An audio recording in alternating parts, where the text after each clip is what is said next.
తాకట్లో ఉన్న మీ బంగారాన్ని విడిపించి ఆ రోజు ఆన్లైన్ రేటుకి కొంటాం. Sharma gold company. జనవరి 23 నాడు సుప్రీంకోర్టు రాష్ట్ర ప్రభుత్వానికి కేంద్ర ప్రభుత్వానికి ఆదేశం ఇచ్చింది. మీరు ఎట్లా ఈ దివాలా తీసిన కంపెనీకి మీరు ఎందుకు ఇస్తున్నారు పర్కులు?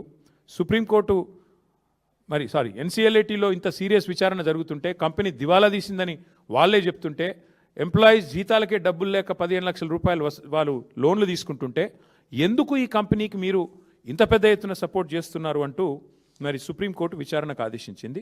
ఇది నాది కాదు కవిత్వం, ఇది ప్రెస్ పీటీఐ రిపోర్ట్ ఇది సుప్రీంకోర్టు ఇచ్చింది.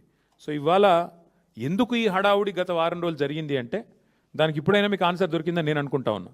ఎందుకు అంటే తన బినామీ భాగోతం, తన బినామీ యొక్క కుంభకోణం, 6,000 కోట్ల వర్కులు ఏదైతే ఈ రాష్ట్ర ప్రభుత్వం కేఎల్ఎస్ఆర్ అనే కంపెనీకి, ముఖ్యమంత్రి గారి బినామీ కంపెనీకి ఇచ్చిందో దాన్ని బయట పెట్టక తప్పని పరిస్థితి. ఇప్పుడు సుప్రీంకోర్టు చెప్పిన తర్వాత రాష్ట్రము కేంద్రం విచారించాల్సిందే, కాబట్టి తప్పని పరిస్థితి. ఇవాళ వాస్తవం ఏంటి అంటే సుప్రీంకోర్టు ఇంకొక మాట కూడా చెప్పింది.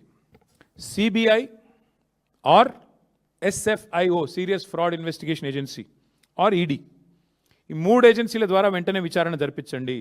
This is a PTI report, not mind. So point ఏంటంటే ఈ ఫ్రాడును, ఈ బినామీ భాగోతాన్ని దాచడానికే గత వారం 10 రోజులు నానా తంటాలు పడి పాపం మిమ్మల్ని ఇబ్బంది పెట్టి మీరు రోడ్ల మీదకి వచ్చి మా నాయకులు, మా కార్యకర్తలు ఇబ్బంది పడి ఏం జరిగిందయ్యా ఇందులో అంటే ఇగో అసలు విషయం, ఈ దొంగని, ఆ కుర్చీలో కూర్చున్న దొంగని ఇద్దరు పరస్పరం తమ బినామీ భాగోతం బయటికి రాకుండా ఉండడం కోసమే దావోస్ నుంచి ఆదేశాలు ఇచ్చి మరి ఈ డ్రామా నడిపారు. అందుకే ఇప్పుడు ఈ ప్రజల ముందు ఈ విషయాన్ని పారదర్శకంగా మేము ఉంచుతా ఉన్నాం. ఈ దివాలా తీసిన కంపెనీకి 6,000 కోట్లు తెలంగాణలో వర్కులు ఎందుకు ఇచ్చారు, ఏ బేసిస్లో ఇచ్చారు, సూటిగా మేము అడుగుతా ఉన్నాం. వెంటనే ప్రభుత్వం సమాధానం చెప్పాలని చెప్పి కూడా డిమాండ్ చేస్తూ ఉన్నాం.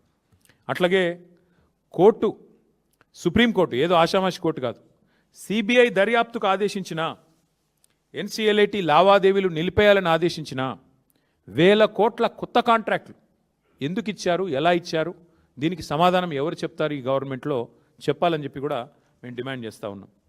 అసలు వాస్తవం ఏంటంటే ముఖ్యమంత్రి గారు చెప్పాలా, ఎందుకంటే ఆయన డిపార్ట్మెంట్లు ఇవన్నీ, ఆయన కాన్స్టిట్యున్సీలో ఆయన డిపార్ట్మెంట్లో ఇన్ని 1,000 కోట్ల టెండర్లు. ఈ సంస్థ మీద రేవంత్ రెడ్డి గారు నిజంగానే ఆయన బినామీ కాకపోతే దివాలా తీసిన కంపెనీ మీద ఎంత ఆసక్తి ఎందుకు ఆయనకి? కమిషన్ల కోసమా, పార్ట్నర్షిప్పా, ఏంటిది? అక్రమ సంపాదన మరి అందులోకి తోయడానికా? ఎక్కడెక్కడో కాదు కదా, ఆయన సొంత కాన్స్టిట్యున్సీలో కాలేజీల నిర్మాణం, స్కూళ్ళ నిర్మాణం, కోదాడలో లిఫ్ట్ ఇరిగేషను, తర్వాత తాగునీటి ప్రాజెక్టులు, రోడ్లు, ఒకటి కాదు 6,000 కోట్లు.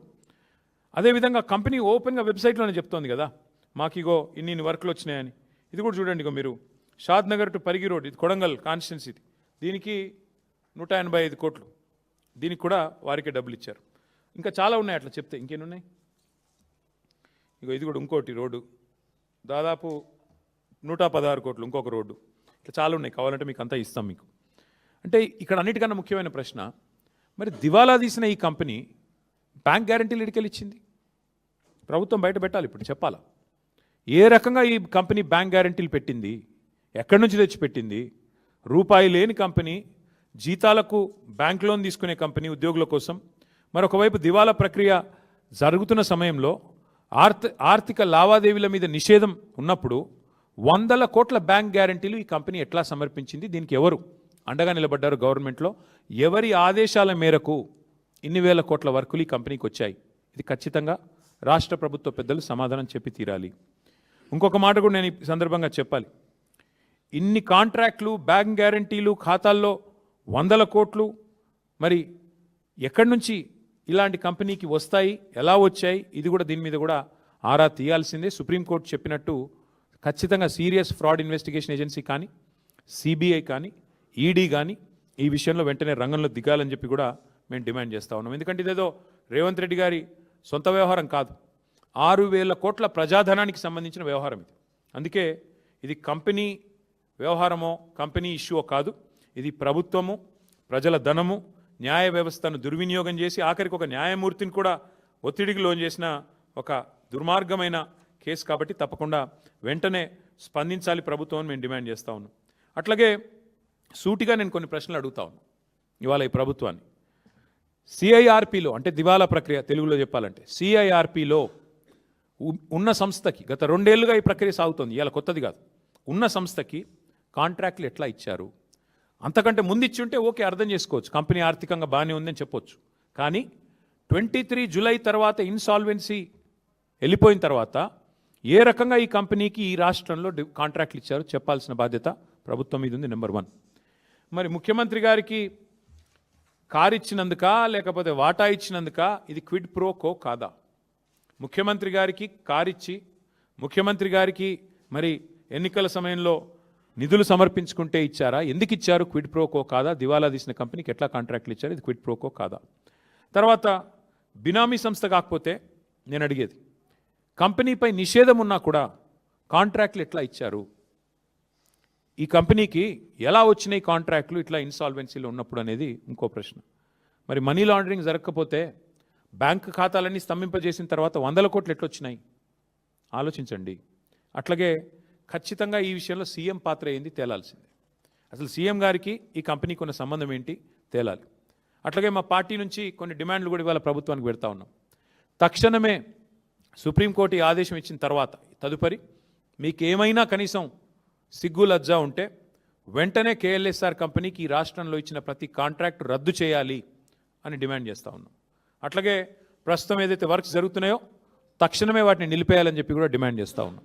దాంతోపాటు సుప్రీంకోర్టు విచారణ పూర్తయ్యేదాకా, సుప్రీంకోర్టు ద్వారా ఆదేశించబడ్డ విచారణ పూర్తయ్యేదాకా ఈ కంపెనీకి ఎట్టి పరిస్థితుల్లో ఈ రాష్ట్రంలో మరొక వర్క్ కూడా ఇవ్వకుండా బ్లాక్ లిస్ట్లో పెట్టాలని చెప్పి కూడా డిమాండ్ చేస్తూ ఉన్నాం.